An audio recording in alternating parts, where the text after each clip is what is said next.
예수님께서 왜 그토록 제자들에게 예루살렘을 떠나지 말고 아버지 약속하신 것을 기다리라고 말씀하셨을까? 과연 예수님 말씀처럼 성령님이 제자들에게 임하자 그들이 정말 달라집니다.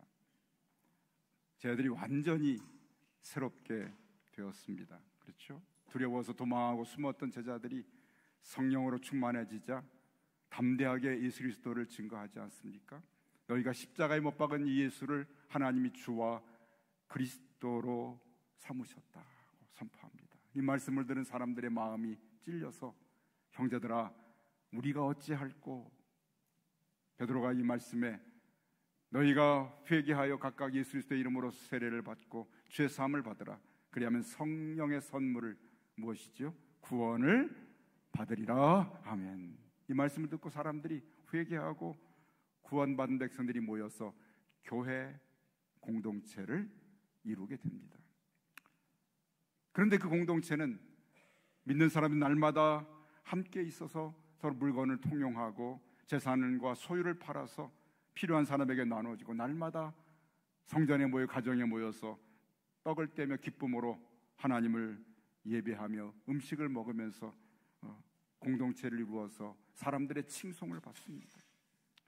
놀라운 일이 생긴 것이죠. 여러분, 이처럼 성령 충만한 사람들의 변화된 특징의 그 모습은 어떤 모습일까요?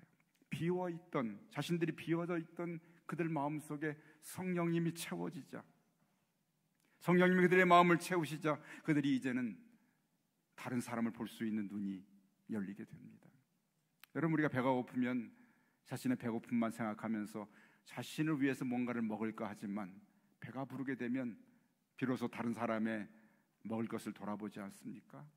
영적으로도 마찬가지죠. 우리가 자신이 영적으로 비워지고 자신이 영적으로 갈급하고 자신이 영적으로 채워지지 않으면 늘 자신 중심으로 생각하고 살아가는데 성령님이 그 마음을 채우자 그들의 눈이 열리게 되고 그들의 관심이 이제는 다른 사람을 향하여서 열려지게 됩니다. 그리고 공동체를 이루자 다른 사람을 섬기고 희생하고 헌신하는 그런 삶으로 성령 충만한 제자들이 변화되게 되었습니다.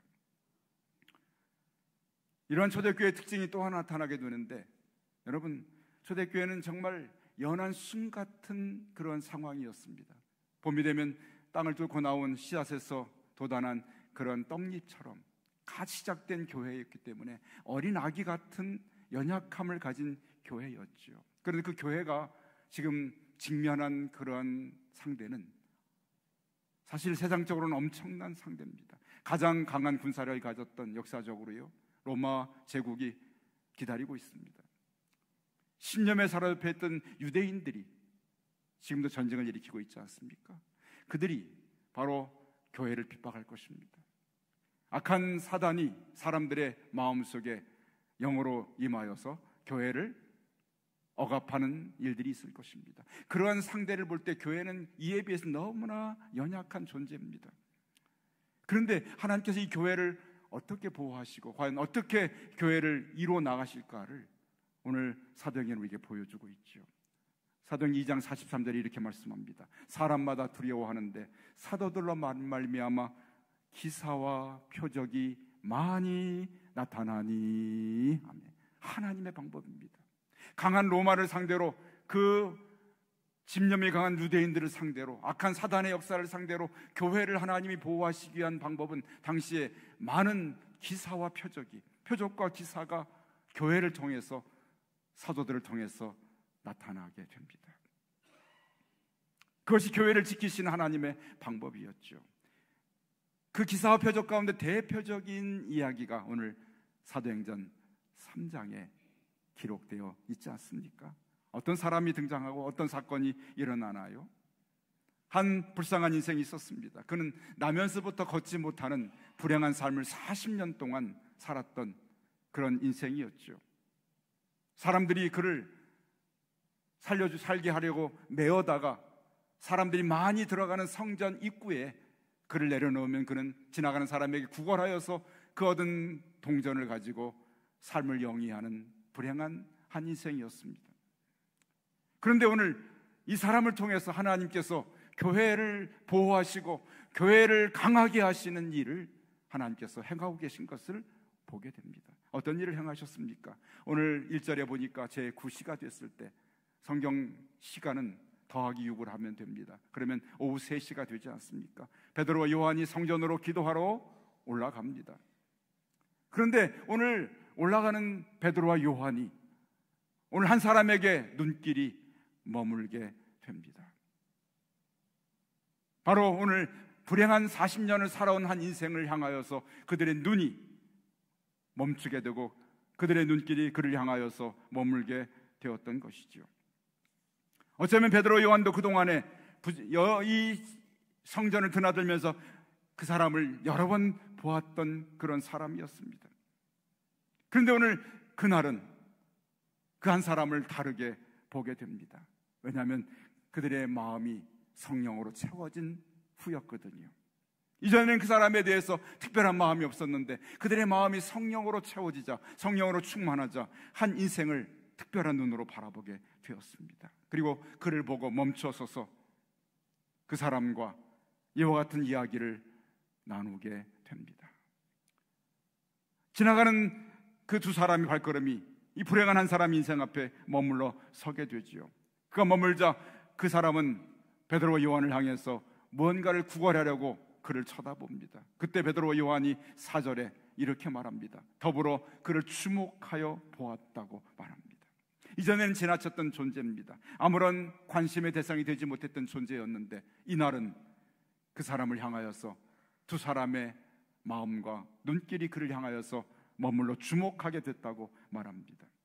버려진 존재였습니다. 어쩌면 물건과 취급받았던 그런 사람이었습니다. 아무런 주목의 관심의 대상이 못됐던 사람을 향하여서 성령으로 충만한 제자 두 사람이 그를 바라보는 눈이 달라졌습니다. 세상을 바라보는 눈이 달라지고 사람을 바라보는 눈이 달라졌습니다. 어떻게 해요? 한 사람의 영혼에 눈이 머물게 됩니다. 그리고 이렇게 말합니다. 여러분 4절에 요한과 더불어서 베드로가 주목하여 이르되 우리를 보라고 그에게 말합니다. 우리를 보라. 그렇습니다. 이전엔 지나쳤던 한 사람을 향해서 우리를 보라고 말하면서 그를 향하여서 주목하여 바라보는 두 사람의 눈이 머물게 됩니다.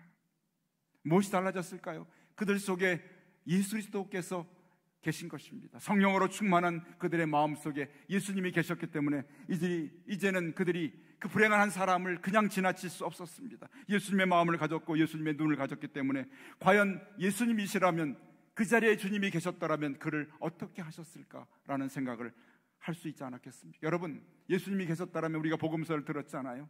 예수님이 그 불행한 사람 한 사람을 지나쳤을까요? 아닙니다. 한 사람을 향해 주님이 그 불쌍함과 불행함을 보시면서 이 땅에 계셨을 주님은 결코 그를 지나치지 않으시고 그에게 한없는 자비와 긍휼을 베풀어 주셨을 것입니다. 그를 만나주시고 그를 만져주시고 그의 연약함과 불쌍함을 치유해 주시는 주님을, 그 자리에 서 계신 주님을 제자들은 생각해냈을 것입니다. 성령 충만한 제자들이 이제 예수 그리스도의 대리자가 되었습니다. 여러분, 이 말씀이 떠오르지 않습니까? 요한복음 14장 20절 말씀이요, 그날에는 내가 아버지 안에, 아버지가 내 안에, 너희가 내 안에, 그리고 내가 너희 안에 있는 것을 너희가 알리라. 아멘. 바로 그날이 바로 이 날입니다. 바로 그날이 되었습니다. 성령님이 임하시자 베드로와 요한 속에 오늘 말씀하신 그대로 내가 아버지 안에, 너희가 내 안에, 그리고 내가 너희 안에 있는 것을 너희가 알리라. 아멘. 이제 성령 충만한 그들 속에는 눈에 보이지 않지만 달라진 것이 있습니다. 그들이 비워진 것이 아닙니다. 그들 속에 예수 그리스도가 거하여 계신 줄로 믿습니다.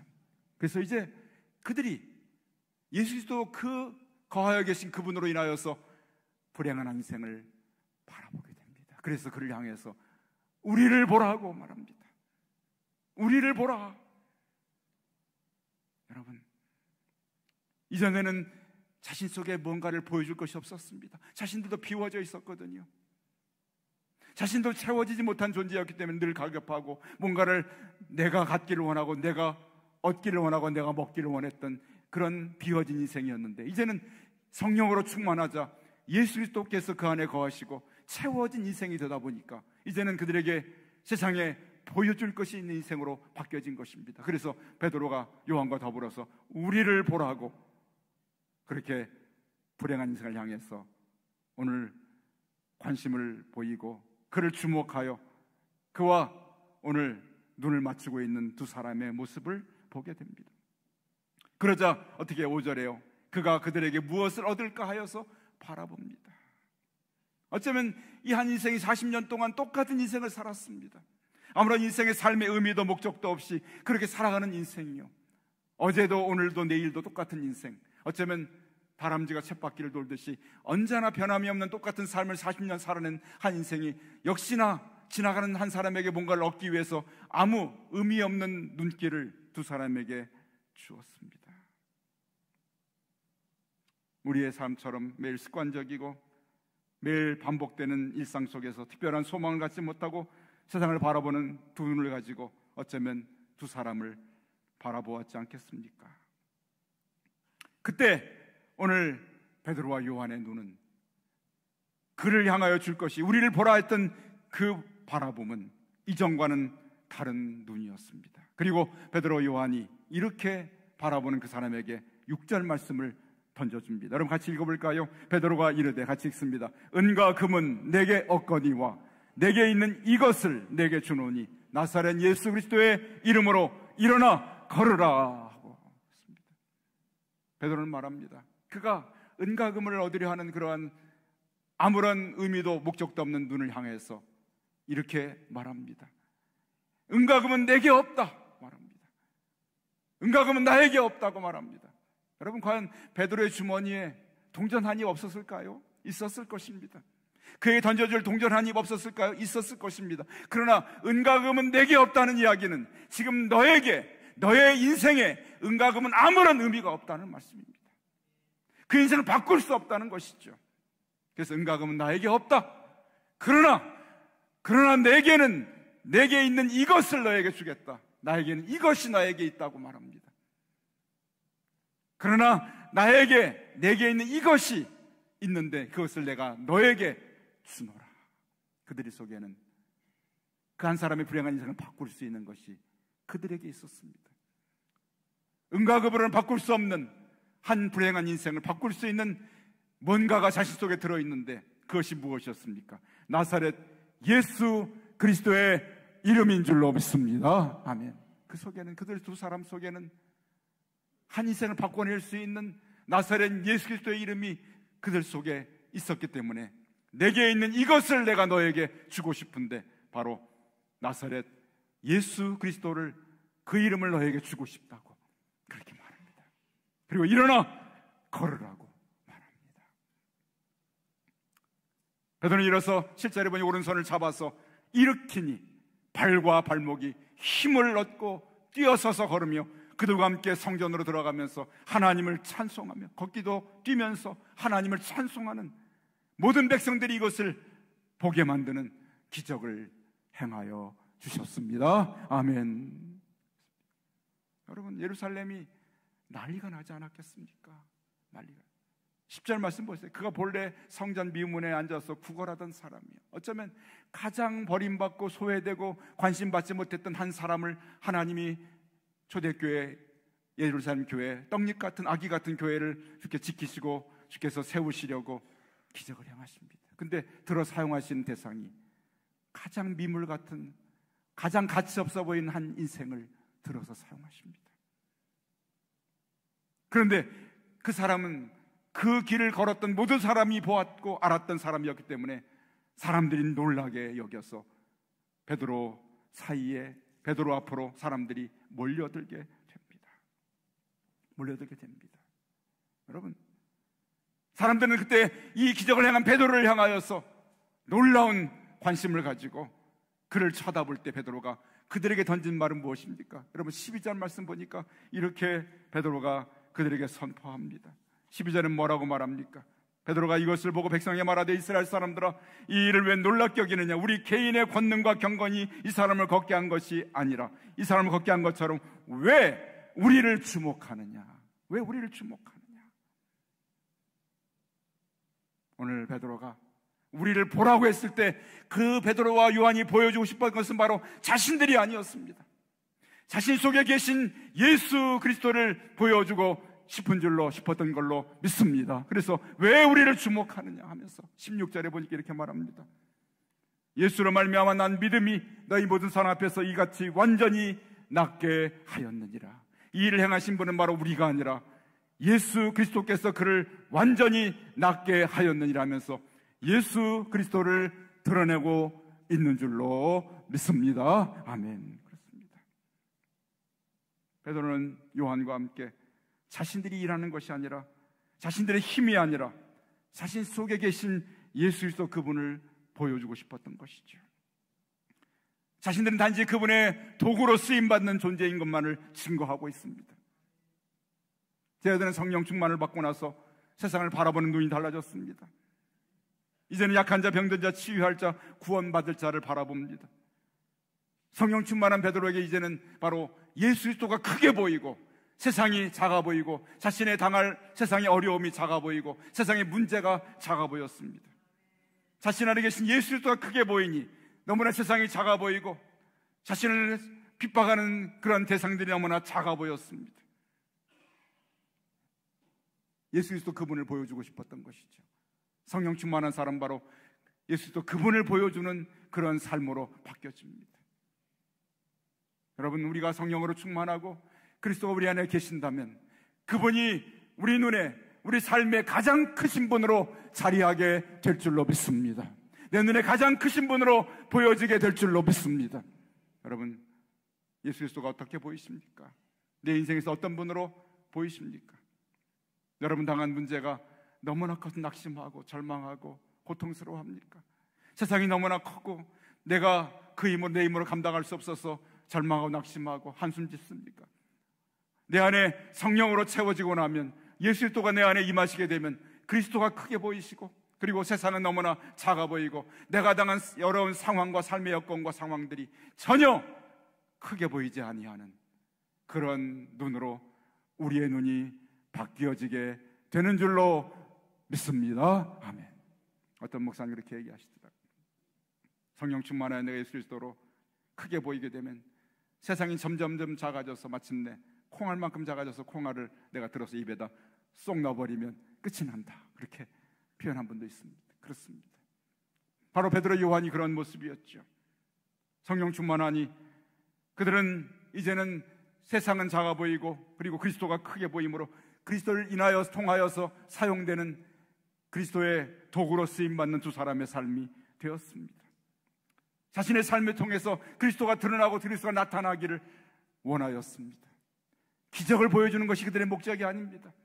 자신들이 기적을 일으켰다고 자신들을 드러내는 것도 아니고 기적으로 치유받은 사람을 자랑하는 것도 아니라 이 일을 행하신 예수 그리스도의 살아계심과 그분의 능력을 세상에 보여주고 싶었던 것이 오늘 베드로가 우리를 주목하여 보라고 했던 말씀 속에 담겨있는 뜻인 것을 깨닫게 됩니다. 아멘. 하나님께서 행하신 일이었습니다.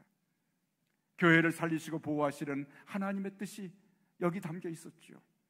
자, 이 일을 본 예루살렘이 소동합니다. 온 모인 사람들이 난리가 났습니다. 놀랍고 놀라워했다고 성경은 말하지 않습니까? 왜요? 안진뱅이로 태어난 걷지 못한 사람을 일으킨 일은 있지 않았거든요. 이 기적이 나타나게 됐습니다. 그런데 바로 그 일을 행한 사람들이 교회 공동체를 이루는 사람들이었습니다. 그러니 사람들이 교회를 바라보면서 두려워하게 되고 함께 하신 하나님을 두려워하는 그런 공동체를 하나님은 기적을 통해 지켜내게 되십니다. 여러분, 오늘날 똑같이 우리 교회에도 또는 믿는 우리들이나 또는 목회자들이 이런 기적을 행해야 되지 않겠습니까? 그런데 여러분, 아무나 붙들고 주 예수 그리스도의 이름으로 명하노니, 나사렛 예수 그리스도의 이름으로 명하노니 일어나 걸으라 하면 큰일 납니다. 안 일어나집니다. 나사렛 예수 그리스도 이름으로 명하는 것이 주문이나 어떤 우리가 행할 수 있는 어떤 특별한 신비한 힘이 있는 이름이 아닙니다. 사실은 이 사건은 하나님이 처음 교회 초대교회를 세우시기 위한 하나님의 계획 속에 일어난 하나님의 기적입니다. 그 교회를 보호하시고 교회를 세우시기 위한 하나님의 뜻이 담겨있는 기적인데, 오늘 이러한 하나님께서 교회를 보호하시고 성도들을 지키시는 하나님의 능력은 또한 다른 모습으로 우리 가운데 지금도 나타나고 있는 줄로 믿습니다. 얻지 못한 자를 일으키는 그런 기적이 초대교회를 통해 나타났지만, 지금도 교회를 보호하시기 위한 하나님의 놀라운 기적이 이 시대에 우리에게 필요한 또 다른 모습으로 우리 가운데 하나님이 일하고 계신, 성령 충만한 사람들 통해서 하나님이 일하신 기적으로 우리 가운데 나타나고 있는 줄로 믿습니다. 우리의 삶을 지키시고 우리 신앙을 지키기 위해 하나님께서 오늘도 일하고 계십니다. 하나님 지금 일하고 계세요. 여러분, 우리가 경험하지 않았습니까? 우리 교회를 하나님이 지키시고 세우시기 위하여서 어떻게 기적적으로 일하셨는지 우리가 알고 있지 않습니까? 여러분 한 사람 가정과 믿음으로 여러분을 지키시기에 하나님이 지금도 어떻게 일하시는지를 주께서 보여주고 계시는 그런 성령의 일하심을 우리가 지금도 경험하고 있습니다. 이것이 하나님의 기적의 의미입니다. 똑같은 기적을 일으키는 것이 아니라 하나님, 우리를 통해서 어떻게 예수 그리스도가 나타나기를 원하십니까? 하나님께서 오늘 이 기적을 통해 보이시기를 원하는 것은 바로 살아계신 예수 그리스도를 세상에 보여주시고 그분이 교회를 지키시고 교회와 함께 하신다는 것을 세상에 알리시기 위한 하나님의 뜻이 그들 가운데 있었던 것을 오늘 보여주고 있습니다. 그렇습니다. 하나님 지금도 우리를 통해서 이와 같은 일을 행하기를 원하시고, 우리 안에 오늘 주님께서 우리를 통해 나타나기를 원하시는 놀라운 뜻이 이루어지고 있는 것이죠. 사실 돌아보게 되면 어쩌면 우리들도 그렇게 걷지 못했던 이 사람처럼 세상에서 구원에 대해서, 의에 대해서, 천국에 대해서 알지 못했던 그런 무능하고 바로 죽어버린 그런 인생이었습니다. 그런데 주께서 우리를 잡아서 일으켜 세우셨습니다. 무엇으로요? 나사렛 예수 그리스도의 이름으로 우리를 살려내신 줄로 믿습니다. 우리를 세워주신 줄로 믿습니다. 은과 금이 할 수 없는 일입니다. 세상의 재물과는 상관이 없는, 세상 것으로는 되어지 않는 그러한 일들을 오늘 나사렛 예수 그리스도의 이름으로 우리를 일으켜 주셨고 우리에게 구원의 생명을 허락하여 주신 줄로 믿습니다. 예수 그리스도밖에 없다는 것입니다. 그리스도 그분밖에 없다는 것을 선언하는 것이 바로 복음입니다. 복음은 바로 예수 그리스도 그분을 나타내는 것이고 그분의 일하심을 보이고 그분의 살아계심을 증거하는 것이 바로 복음인데, 바로 베드로와 요한을 통해서 하나님은 그 일을 행하여 주신 이야기를 우리에게 전하여 주고 계십니다. 예루살렘 교회 공동체는 이와 같은 기적으로 세워졌습니다. 그리고 그 교회를 성령님이 지켜주시고 하나님의 방법으로 일하여 주신 것을 오늘 가르쳐주고 우리에게 알려주고 있습니다. 주님 오늘도 일하고 계신 것은 바로 우리 교회를 지키시고 우리 교회를 세우기 위해서 오늘도 하나님은 기적으로 일하고 계시고 저 여러분의 믿음을 지키기 위하여서 지금도 하나님은 일하고 계신 것을 나타내 주고 있습니다. 그래서 오늘 주께서 다시금 우리 안에 말씀하십니다. 우리를 보라, 우리를 보라. 우리 자신을 보이는 것이, 우리의 능력을 보이는 것이 아닙니다. 기적을 보는 것이 아닙니다. 여러분, 기적을 보게 되면 또 다른 기적을 요구합니다. 여러분, 오병이의 기적을 경험한 사람들이 어떻게 했습니까? 기적의 떡을 먹고 나서 그들이 원하는 것은 무엇이었습니까? 예수 그리스도를 믿고 그분을 따르는 삶이 아니라 어떻게 해요? 또 다른 떡을 달라고 합니다. 날마다 이 떡을 먹게 해달라고 합니다. 그 기적 속에서 보아야 할 것은 바로 구원자이시오 생명이신 예수 그리스도를 봐야 되는데 그들은 그 예수 그리스도를 보지 못하고 기적의 떡만을 요구합니다. 오늘 우리 신앙이 마찬가지예요. 사도행전의 기적은 바로 우리의 기적을 보라고 주신 그러한 하나님의 기적이 아닙니다. 기적을 통해 오늘 베드로가 말씀하여 왜 우리를 주목하느냐? 왜 우리를 주목하느냐? 여러분, 우리가 성령 충만하고 그리스도로 채워진 우리가 세상에 보여줄 것은 바로 우리의 가진 것을 보이는 것이 아닙니다. 우리 교회 건물을 보이는 것이 아닙니다.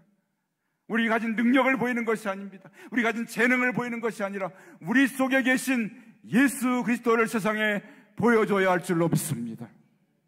그래서 우리를 보라, 우리 속에 계신 예수 그리스도를 보라는 것입니다.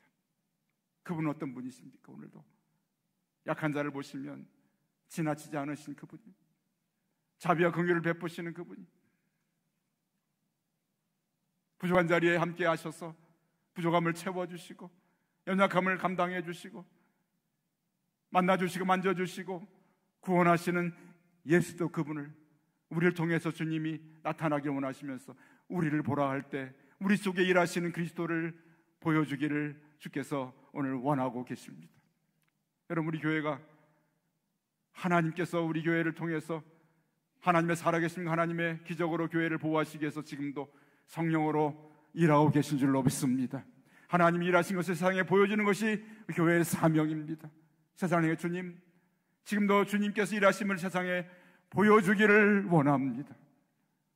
은과 금은 내게 없거니와 우리 안에 있는 것, 내게 있는 것, 그것은 무엇입니까? 오늘 베드로가 요한과 더불어서 그에게 불행한 인생에 주었던 것은 내게 있는 이것을 너에게 준다. 우리는 무엇을 가지고 있습니까? 살아계신 나사렛 예수 그리스도의 이름을 갖고 있는 줄로 믿습니다. 그날에 내가 아버지 안에, 너희가 내 안에, 내가 너희 안에 있는 것을 너희가 알리라. 주님께서 오늘 우리 가운데 임하여 일하고 계신 줄로 믿습니다. 우리 교회는 바로 일하고 계신 살아계신 그리스도를 세상에 보여주는 사명을 감당해야 할 줄로 믿습니다. 이것이 주님께서 우리 성령을 베풀어 주신 그런 목적입니다. 우리를 보여주는 것이 아니라 내 속에 계신 그리스도를 보여야 합니다. 우리 속에 일하고 계신 그리스도를 세상에 보여주어야 합니다. 그곳에 생명이 있고 그곳에 기적이 있고 그곳에 사람을 살려내는 놀라운 능력이 바로 예수 그리스도 그분에게 있는 줄로 믿습니다. 오늘도 우리를 보라. 은과 금은 내게 없거니와 내게 있는 이것을 너희에게 주기를 원한다. 나사렛 예수 그리스도의 이름으로 명하노니 생명을 살려내고 생명을 구원하고 세상을 변화시키고 세상을 새롭게 하는 이와 같은 예수 그리스도의 능력을 가진 금천교회 공동체, 우리를 통해 하나님의 나타나심을 세상에 보여줄 수 있는 저 여러분의 교회가 되시기를, 공동체가 될 수 있기를 주의 이름으로 간절히 축원합니다. 아멘.